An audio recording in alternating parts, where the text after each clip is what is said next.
Brazing is another metal joining technique. Brazing can be used to join two similar metals. Unlike welding, brazing can also join two different types of metal. Recall that we can only join two similar metals by welding. When brazing, a filler metal is melted between two pieces of metal.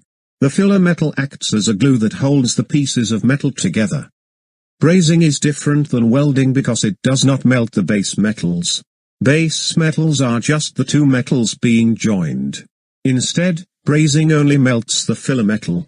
The filler metal must melt at a lower temperature than the base metals. This means that the filler metal will melt first, before the base metals. Otherwise, the base metals will melt and you will not be able to apply the filler metal. Once the liquid filler metal is in the joint, it begins to cool.